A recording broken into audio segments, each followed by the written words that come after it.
So, guys, we're going to be finishing the units that we had left. I think this information is vital for our Car Care Essentials class, and it's important for you guys to know all of this prior to obviously leaving the class and all that stuff. But I think it's going to be informational just along the lines of you learning something across this e-learning that we've been doing. So, tires alone, in the bad old days, we used to have wooden wheels. In the really bad old days, we had stone wheels, and then the confused days, we had Hummers with wood wheels.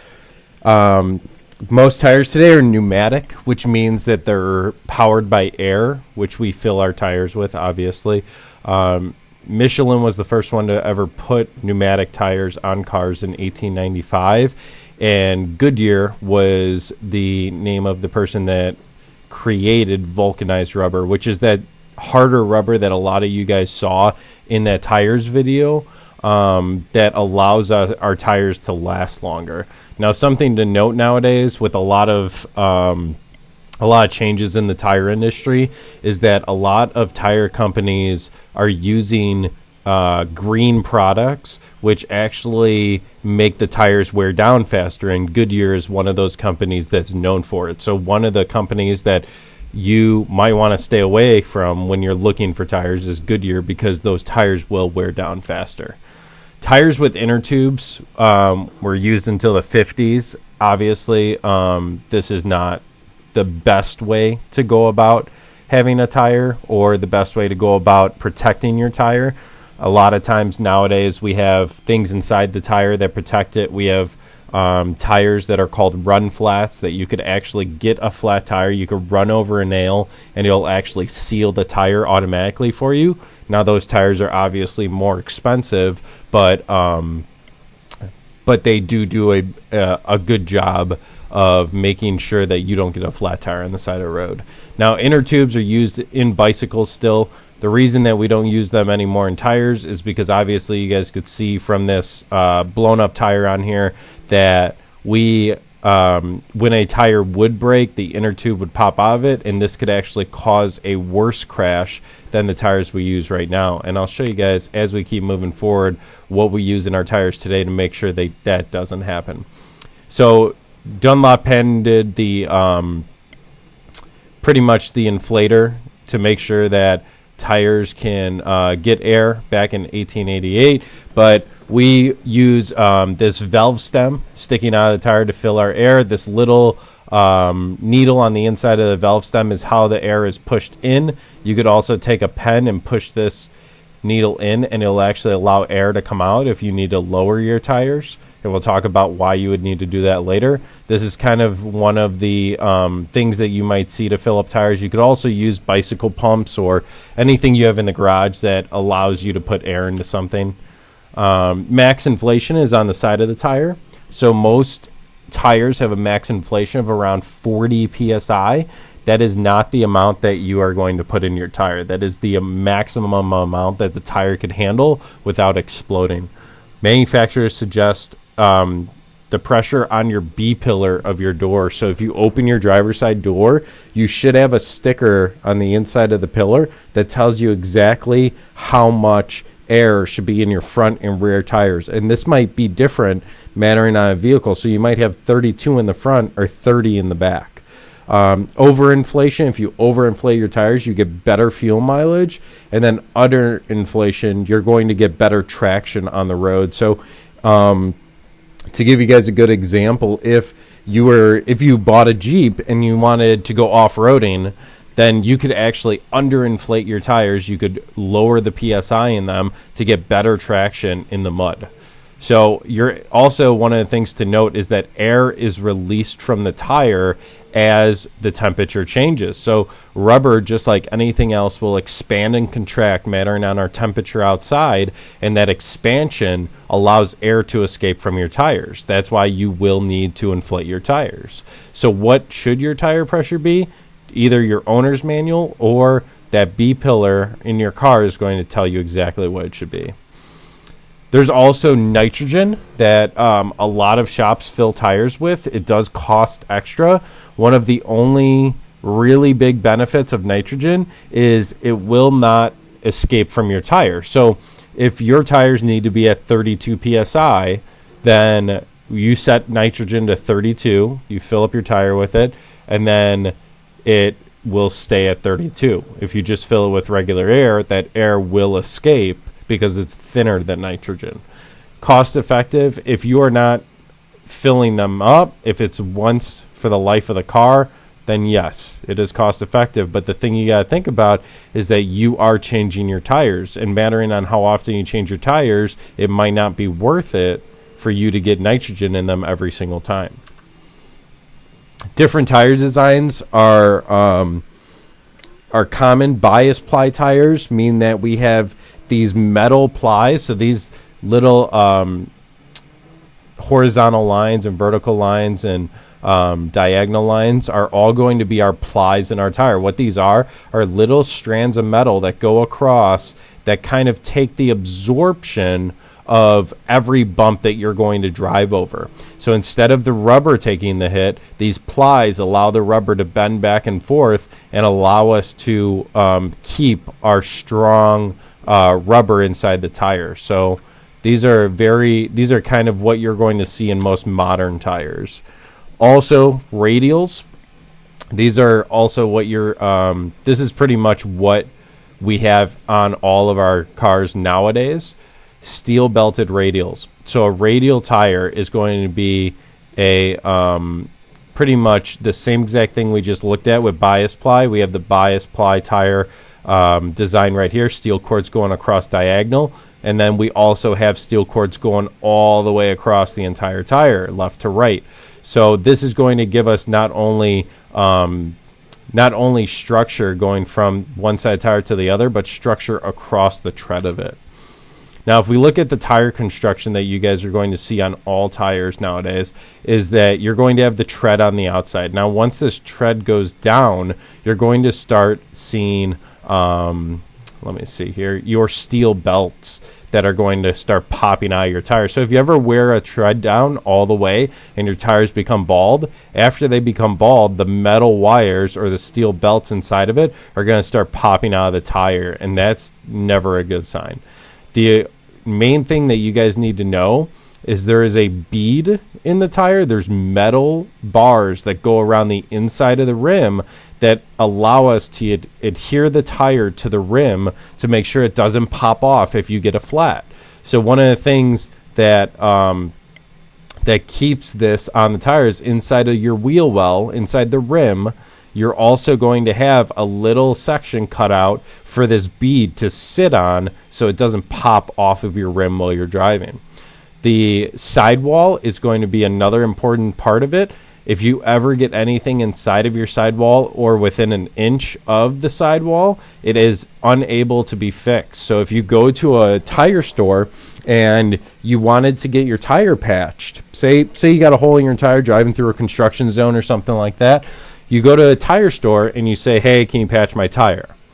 It usually costs $10 to patch a tire, but if it's within this sidewall area, they can't patch it because there is so much flex in this sidewall area of this going up and down. And it's also, if you see here, it is a curved surface. So if you've ever tried to patch, let's say like an air mattress or something, and you use duct tape or whatever it might be, that curved surface, every time it moves, is going to bounce that patch off or bounce that duct tape off your air mattress. Now the tread, if you look up here, is completely flat, which allows us to use patches or plugs or some way to fill a hole on the top up here.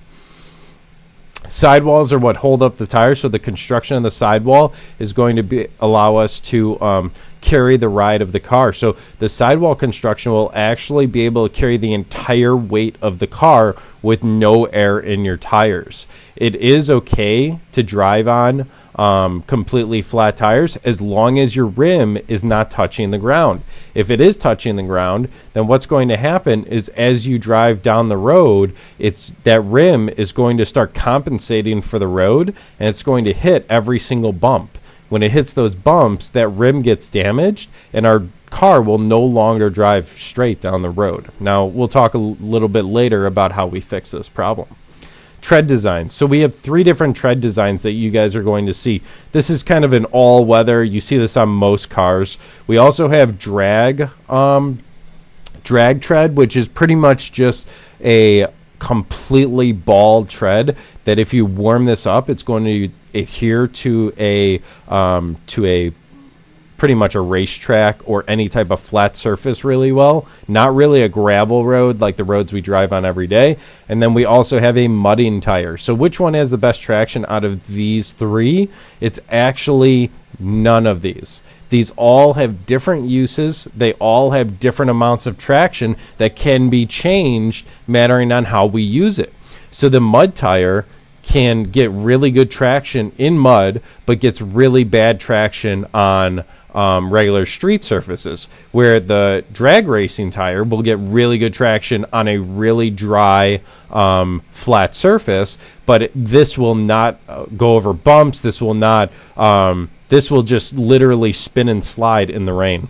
Where this tire that we most commonly see is not good for driving through the mud, is not good for driving through snow, rain, all that type of stuff, and it's not going to allow you to race, but this kind of has everything that you're going to need to drive down the road. So it's going to, all these little slits in it are going to allow it to push any rain or water or snow out of the tire so it gets better traction on the road. Tread characteristics. So we have two things you're going to see. Pretty much a directional tread or a omnidirectional tread. So what this shows you is that as you drive down the road, all of your mud or all of your snow that you're driving over is going to stick in the treads, okay? Because there's really no way to push it out. This is showing that it's going to be sucked in. So the other tread you're going to see, these are directional treads, which means that the tire has to be put on a certain way. We could actually push snow and mud and dirt all out of the tire as we drive down the road. Now, if this was put on the wrong way, what would actually happen is all of that snow, dirt, and all of that rain will actually be pushed into our tire, which will allow less traction. So it's important, if you look on the side of your tire, it'll actually tell you what way the tire should be facing towards the front of the car. Soft tread always sticks better. So when we're talking about a car at the track, soft tread is going to stick better, and the hotter it gets, the hotter the rubber gets, the more traction you're going to have. That's why you guys might see at the track, if you ever watch a racing show, they always do a burnout before they get up to the line to race, because that allows them to get better traction as they drive down the road. Now, will this work with street tires? Say you got your mom's Honda Odyssey and you're taking the weekend and you're like, I want to get really good traction on the highway, so you do a burnout before you get on the highway. That is not going to help, because your tires were not made to have that soft rubber in order to actually stick to the road. So make sure you're not doing that. Traction temperature and tread wear. You guys are going to see these on your tread code of your actual tire, and we'll talk about that as we see our next slides as we go on. Straight ahead traction on a wet surface. So traction can be rated, temperature can be rated, and tread wear can be rated. All of these letters and numbers allow us to see what type of tire we will be buying. So the traction rating is going to tell us how, there's like a equation for it, but it's how long was the car able to go without skidding on a wet surface. And A is obviously going to be the best. And then the ability to withstand heat, temperature-wise. So as our tires heat up and contract and expand and contract, we're actually going to see little stress cracks coming down the rubber of them. Temperature-wise, we could actually buy better tires that are going to last longer throughout that. Tread wear is also something that people look at. This number is between 60 and 620. The numbers obviously don't mean anything, but the higher the number, the longer the tread is going to last. When you go and buy tires, if you look on eBay right now and you just Google search tires, you could probably buy tires for about probably by $30 a tire. But if you go to your local discount tire, you're going to be paying $100 or $120 a tire. Now, what's the difference? Now, these are the different factors you're going to see. The traction it gets, the temperature it can withstand, and also the tread wear. We talked about Goodyear in the beginning. That tread wear is really low on Goodyear tires because they are using recycled materials to make them, recycled rubber. Tire sizes, when we look at tire sizes, this is what you're going to see. We don't have to worry about the old time codes or the sizes in inches. We're going to see the P metric codes. You're going to have a number on the side of your tire that says P, which means passenger car, 185, 75, R15. Now, R, I like to associate with the rim size because whatever number comes after R is going to be the size of our rim. So this is a 15-inch rim. The R stands for radial. These are radial tires. And then this is your aspect ratio. So this is going to be pretty much how far across the tread you have versus how tall the sidewall is. This is extremely important because this code right here is going to be what we use to find new tires. This is an old-time tire with an old-time code, F7014. That's all we would need to know to get new tires. But nowadays, we have so many more different things that we're going to see on a tire. So this is going to be how you're going to read a pretty much sidewall tire. So you're going to have a first number, a second number. So this is your width of your tire. This is your aspect ratio. The R stands for radial. 16 after R is rim. That's our rim size is 16 inches across. And then we have our, this is our load rating, our speed rating. And then this at the end is just going to be like the manufacturer's name for their tire. So the speed rating mattering on where this letter is, it'll actually tell us how fast we could drive with that tire on. So a lot of people think like, oh, every tire is the same. But no, we have put different tires on performance cars to make sure that when I'm driving down the street with those tires, say I end up ripping it and I start driving 200 miles an hour, those tires are not going to burn up, explode, whatever it might be under those conditions. Now, if you have a Corvette and you go and you put some $30 tires off eBay on it, when you do hit that high mile per hour rate, it's going to not only wear down the tire faster, but it could also damage the tire, which is not good. So we have two types of tread design that you're also going to see on your tire, and this is usually on the inside of the tire. So you're going to see M plus S or snow. So M plus S means mud and snow, or snow is just regular snow tires. So you could buy all-weather tires, which will be M plus S, or you could buy just snow tires, which will actually have a better grip, and they're actually softer tires. Now, the problem with buying snow tires is because it is softer, it will actually wear down faster. So we want to make sure if we do buy snow tires, we switch those out with our all-weather tires throughout the summer months or the warmer months. These are your speed ratings you're going to see. So if you buy a speed rating of S, you're only going to be able to go 112 miles an hour. If we get up to W, or our tire we looked at last was a V, it goes 149. Now, this is also limited by your car, obviously. I'm not able to go over 115 miles an hour in a Toyota Camry, but this is the rating of the tire, and they make sure they put the right tires on the right car when you buy it. You also see max pressure here, 44 PSI. If you go over that 44 PSI, it could actually expand the tire so much it could break those belts on the inside or hurt the tire or even explode. Snow tires. So most snow tires you're going to see are going to be pretty much have a snow symbol on them. This is a snow tire. It has a snowflake on it. It allows us to understand that this tire is softer than others. It's very important to make sure that you know that. White wall versus black wall, you guys aren't going to see much white wall, so we're not going to talk about that. Tire classification, so tread wear, traction, and temperature. So we can look at the tread wear, which could be anywhere from 60 to 620. You could see 100 tread wear. Best is going to be anywhere near 500. Traction wise, we could actually do a double A traction. You don't really see that often. That's really expensive tires. Most of the time you're going to see A and B for traction, and then temperature is usually A because of just the rubber they're using inside their mixture. Run flats, this is what I talked about before. These are self-sealing tires. If you guys ever get a chance to watch the movie Taxi with Queen Latifah, she actually goes on to say that there's bank robbers in the movie that have run flats. So they shoot a tire with a gun, and the tire is able to self-seal itself, and they continue driving after that. So run flats are really awesome for allowing us to drive on a flat tire. Most cars that have them will actually have a system that tells you, hey, your tire's losing air, but we sealed it up.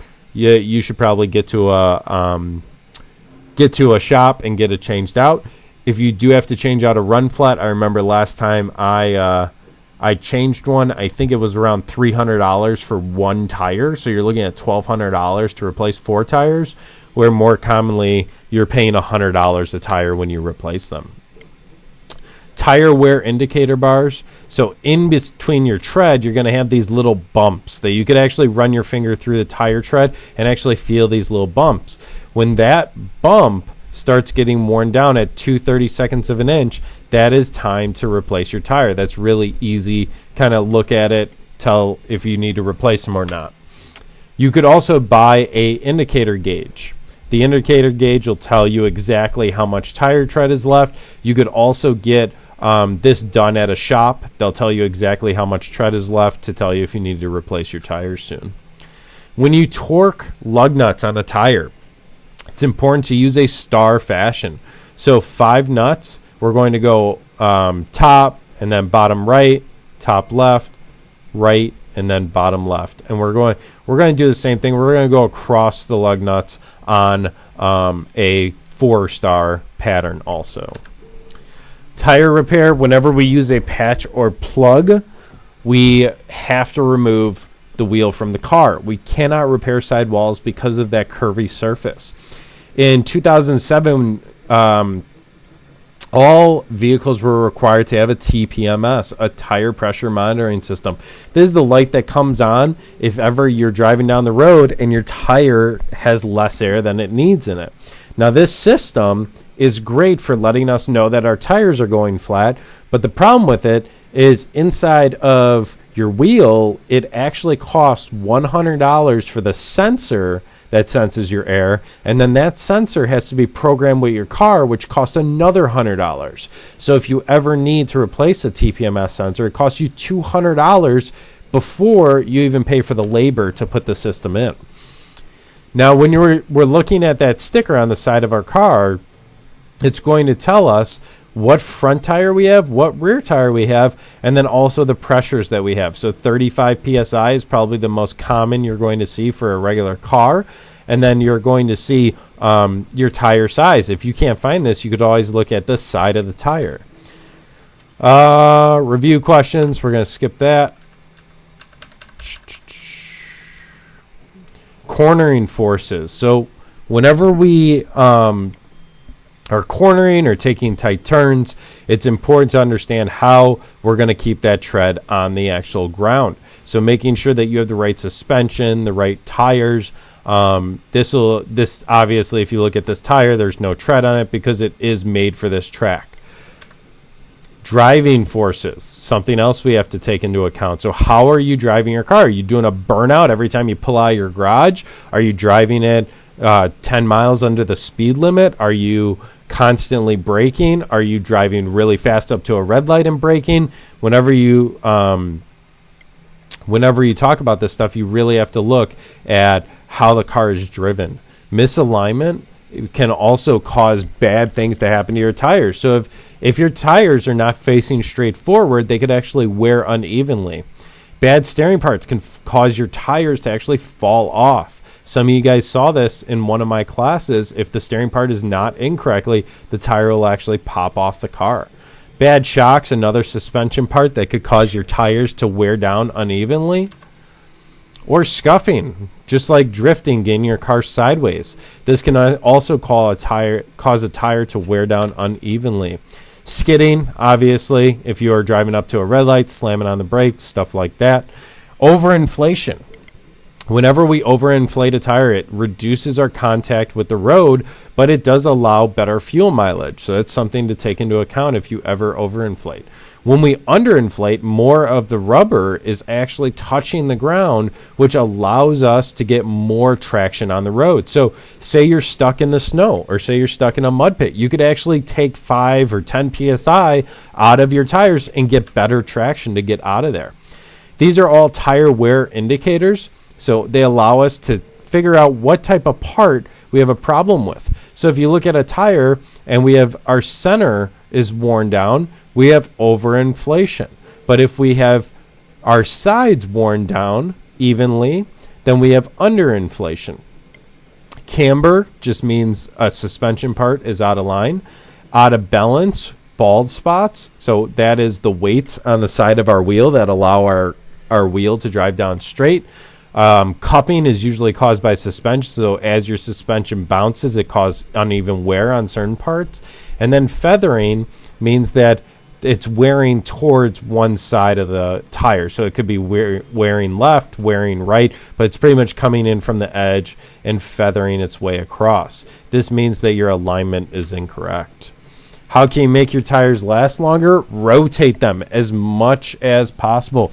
Classic rotation schedule says that you should rotate them every time you get an oil change. That's important to do.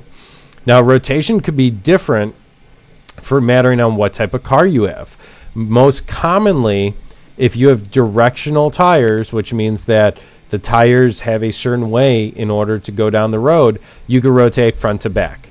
Most commonly, you're going to rotate front to back on almost every single car you're going to drive. Rear wheel drive, front wheel drive are going to have different changes because they're wearing down the tires more in the rear or the front. Now, it's important to understand what causes the tires to wear more, and that's the engine in front of your car, and also the driver and passenger sitting up here. Now, you got to think about it. Most of the weight is going to be in front of your car, meaning those tires are going to wear down as fast as possible. And the back tires are not going to wear as much. So we want to take those back tires, move them to the front, and move the front to the back every time we do an oil change. Overinflating your tires will cause your tires to actually explode on the rim. Make sure you check that B pillar so you know what your inflation rate is. And that is the entire tire unit. If you guys want to go back and watch any of it, then go through it, learn some stuff, understand it. Go out to your car, look at your tires, look at the size, make sure everything's inflated correctly. I will say that most inflators, you could buy one that plugs into your car at Walmart for about maybe $15, which is well worth it if you ever get a flat. Or you could buy just a regular bicycle pump that are super cheap.